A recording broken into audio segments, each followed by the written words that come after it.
নিযুক্তি পত্ৰ লোৱা দেখা পালে আৰু বহু যুৱক যুৱতীয়ে যেন চৰকাৰী চাকৰি মেধাৰ জৰিয়তে লাভ কৰিবলৈ প্ৰেৰণা লাভ কৰে এই প্ৰক্ৰিয়াৰ অংশ হিচাপে আমি আগবাঢ়ি গৈ থাকিলো আৰু আজি পৰ্যন্ত 1,34,999টা নিযুক্তি আমি সম্পূৰ্ণ কৰিলো ইয়াৰ লগত আমি কন্ট্ৰাকচুৱেল এপইন্টমেন্ট সমূহ আমি ধৰা নাই এনএক্সএমত হোৱা এছএছএত হোৱা বিভিন্ন সমিতিত হোৱা তাক যদি ধৰিব যা সংখ্যা আৰু বাঢ়িব কিন্তু এই সংখ্যা মাত্ৰ আমি ৰাজ্য চৰকাৰৰ নিয়মীয়া নিযুক্তিৰ বিষয়ে আমি উল্লেখ কৰিছো নিযুক্তি পত্ৰ দিয়াৰ প্ৰতিখন সভাতে মই উপস্থিত থাকো কেতিয়াবা মই নোৱাৰিলে মোৰ সতীৰ্থ মন্ত্ৰীসকল উপস্থিত থাকে এটা সময়ত আমি ধাৰণা কৰিছিলো যে এই নিযুক্তিৰ প্ৰক্ৰিয়া সমূহত পৰ্যাপ্ত পৰিমাণে সা জনগোষ্ঠীৰ লোকসকলে প্ৰতিনিধিত্ব পোৱা নাই কাৰণ নিযুক্তি যেতিয়া লিষ্টখন আহে মই লিষ্টখন নিজে চাও আৰু প্ৰতিবাৰে মই দেখা পাও যে আমাৰ মুণ্ডা তাঁতি গোৱালা আমাৰ যে 115টা জাতি জনগোষ্ঠী আছে তেওঁলোকৰ নাম আমি দেখিবলৈ কম পাওঁ স্বাভাৱিকভাৱে আমি নিজৰ ভিতৰত আলোচনা কৰো তেতিয়া এটা বিষয় আমাৰ সন্মুখত আহিছিল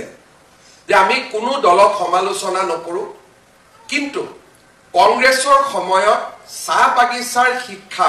প্ৰাথমিক পৰ্যায়তে আবদ্ধ কৰি ৰখা হৈছিল মই নকওঁ যে তেওঁলোকে আৰম্ভণি কৰা নাছিল নিশ্চিতভাৱে আৰম্ভণি কৰিছিল কিন্তু স্বাধীনতাৰ ৭৫ বছৰ পিছতো চাহ বাগিচাত এলপি স্কুলক বাদ দি হাই স্কুল বা হায়াৰ সেকেন্ডাৰী স্কুল পতাৰ কথাটো ৭৫টা বছৰ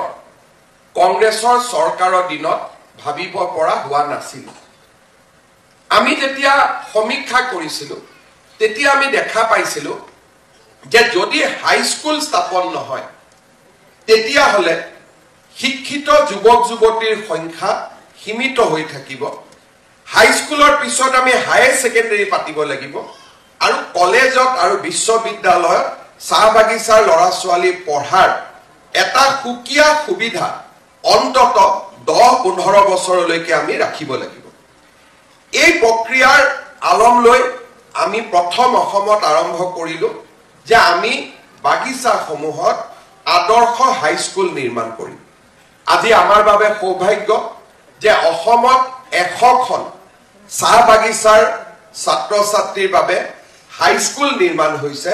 আৰু জানুৱাৰী মাহত আমি আৰু 100খন হাই স্কুলৰ কাম আমি আৰম্ভ কৰিম 800 চাহ বাগিচাৰ বিপৰীতে 200 হাই স্কুল মানে 4খন চাহ বাগিচাৰ মাজত এখন আমি হাই স্কুল পাব পৰা হৈছো আমি মনটো আৰু খোলা ৰাখিছো যে যদি প্ৰয়োজন হয় আমি আৰু 100 হাই স্কুল আমি নিৰ্মাণ কৰিম যদি আমি ছাত্ৰ ছাত্ৰী পাওঁ হাই স্কুল নিৰ্মাণৰ পিছত আমি শিক্ষা বিভাগে সিদ্ধান্ত লৈছিলো যে তাত আমি হায়াৰ সেকেন্ডাৰীও একেলগে খুলিম যাতে লৰা ছোৱালী ড্ৰপ আউট হ'ব নালাগে ক্লাছ 12 লৈকে আৰু তাৰ পিছত কলেজ সমূহতো আমি বিশেষকৈ বাগিচা টাকা কলেজ সমূহত আমি চাহ বাগিচাৰ ছাত্ৰ ছাত্ৰীৰ বাবে আসন সংৰক্ষণ কৰিম যাতে তেওঁলোকে নিশ্চিতভাৱে কলেজত পঢ়িবলৈ পায় এই প্ৰক্ৰিয়াৰ আলম লৈ আগবাঢ়োতে সমস্যা সন্মুখত আহিলে সমাধানৰ ৰাস্তা পোৱা যায় আমি দেখা পাইছিলো যে বাগিচাৰ বিদ্যালয় সমূহত বাগিচাৰ ভাষা কোৱা শিক্ষকৰ প্ৰয়োজনীয়তা আছে কাৰণ আধুনিক শিক্ষা আৰু চাহ বাগিচাৰ লৰা ছোৱালীয়ে পঢ়া আমাৰ যেটো ঘৰত ব্যৱহাৰ কৰাৰ ভাষা এই দুইটাৰ মাজত এডাল হাকু হ'ব লাগিব যাতে ক্ৰমান্বয়ে আমি নিজৰ ভাষাৰ পৰা আধুনিক যেটো চৰকাৰী শিক্ষানুষ্ঠানৰ ইংৰাজী অসমীয়া যি মিডিয়াম নহওক তালৈকে ট্ৰান্সফৰ্ম কৰিবৰ কাৰণে আমাক হাকুৰ প্ৰয়োজন হ'ব দলনৰ প্ৰয়োজন আৰু এই দলন বিলাক হল চাহ বাগিচাৰ যুৱক যুৱতীক আমি শিক্ষক কৰি সেই দলনডাল আমি নিৰ্মাণ কৰিব লাগিব সেই চিন্তাৰ পৰাই আৰম্ভ হল যে আমি শিক্ষকক চাহ বাগিচাৰ যিসকল যুৱক যুৱতী ইতিমধ্যে শিক্ষিত হৈছে আমি চাকৰি তেওঁলোকৰ বাবে 3% পোষ্ট আমি ৰিজাৰ্ভেশন কৰিম কেবিনেটত আলোচনা হওঁতে আমি আগবাঢ়ি গৈ সিদ্ধান্ত ললো যে অকল শিক্ষক নহয়, প্ৰতিটো তৃতীয় আৰু চতুৰ্থ শ্ৰেণীৰ চাকৰিতে আমি চাহ বাগিচাৰ যুৱক যুৱতীক 3% আমি সংৰক্ষণ দিম, আদিবাসী চাহ জনগোষ্ঠীক সকলোকে। কেইদিনমান আগতে মই আটছাৰ বাৰ্ষিক অধিৱেশনলৈ গৈছিলো মৰিয়নিত, ৰূপজ্যোতি কুৰ্মীৰ সমষ্টিত। তাতে মই ঘোষণা কৰি আহিছো যে তৃতীয় আৰু চতুৰ্থ শ্ৰেণী নহয়, প্ৰথম আৰু দ্বিতীয় শ্ৰেণীটো আমি 3% ৰিজাৰ্ভেশ্যন। আজি যদি 372 জন আমি শিক্ষক শিক্ষয়িত্ৰী দেখিছো, অহা বছৰ এনেকে আমি DSP আৰু ACS অফিচাৰ দেখিম। চাহ বাগিচাৰ জনজীৱনলৈ আমি এনেকৈ এটা নীৰৱ বিপ্লৱ কঢ়িয়াই আনিছো। মোৰ বিপ্লৱত ধৰ্ণা নাই, মোৰ বিপ্লৱত ধৰ্মঘট নাই, মোৰ বিপ্লৱ হৈছে মানুহৰ জীৱনৰ পৰিৱৰ্তন। আজি ইয়াত 372 জন যুৱক যুৱতী ইয়াত বহি আছে, খন্তেক সময় পিছতে এপইণ্টমেণ্ট লেটাৰ পাব, তেওঁলোকৰ জীৱনলৈ পৰিৱৰ্তন আহিব, যি ৰাস্তাত আন্দোলন কৰি কেতিয়াও পৰিৱৰ্তন নাহিলহেঁতেন। আজিও ৰাস্তাত বহুতে আন্দোলন কৰে, ৰাস্তাত আন্দোলন কৰি কৰি কৰি এটা সময়ত তেওঁলোক এনেকুৱা হৈ যায়, বয়স পাৰ হৈ যায় যে জীৱনত কোনফালে যাম তেওঁলোকে নিজেও বুজি নোপোৱা হৈ যায়। কিন্তু যোনে শিক্ষাৰ আন্দোলন কৰিছে, যোনে সংস্কৃতিৰ আন্দোলন কৰিছে, সি নিশ্চিতভাৱে নিজৰ লক্ষ্যত উপনীত হৈছে। আজি ইয়াত বহি থকা যুৱক যুৱতীসকলে তাকে প্ৰমাণ কৰে। এই 3% সংৰক্ষণৰ কাৰো দাবী নাছিল, কাৰণ কোনেও ভাবিবই পৰা নাছিল। চাহ বাগিচাত হাইস্কুল স্থাপন হ'ব লাগে কোনেও দাবী কৰা নাছিল, কাৰণ ভাবিবই পৰা নাছিল যে চৰকাৰে তাক কৰিব পাৰে। কোনো সংগঠনে মোক স্মাৰক পত্ৰ দিয়া নাই যে 3% আমাক ৰিজাৰ্ভেশ্যন লাগে বা আমাক চাহ বাগিচাত হাইস্কুল লাগে। আনকি চাহ বাগিচাৰ লাইনৰ মাটিখিনি